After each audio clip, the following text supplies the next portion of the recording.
A leading U.S. civil rights organization says African Americans and Hispanics have made positive strides economically and educationally during the past year. But as VOA's Chris Simkins reports, the National Urban League finds minority groups lag behind their white counterparts in other measurements of racial equality.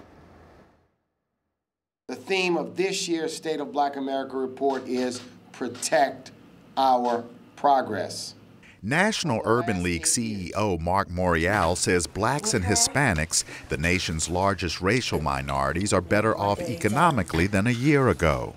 The jobless numbers have come down, and more black people and more people overall are working today than in almost 10 years. But the State of Black America report suggests African Americans and Hispanics still lag behind whites economically. The annual study found the standard of living for African Americans is 72.3% of that of the average white person. For Hispanics, the equality index is 78.4%. Despite some progress, Morial is worried about wage growth. Even though people are working, they're economically in pain because their paychecks don't go as far today as they went 10 years ago.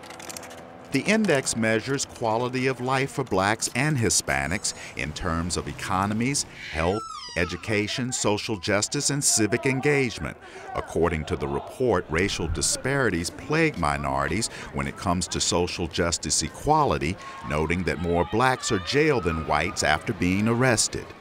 African Americans did make gains in education, with a growing percentage of blacks staying in school.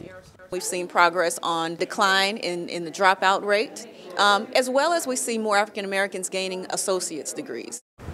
The study also found a troubling rise in hate crimes against religious and racial minorities such as Muslims. The nation of a great mosaic that the United States of America represents cannot tolerate hateful incidents. It's corrosive, it's divisive, and it's un-American. Morial says the Urban League will resist efforts to roll back any of the programs reflected in the report, especially when it comes to things like education, job growth, and social justice. Chris Simkins, VOA News, Washington.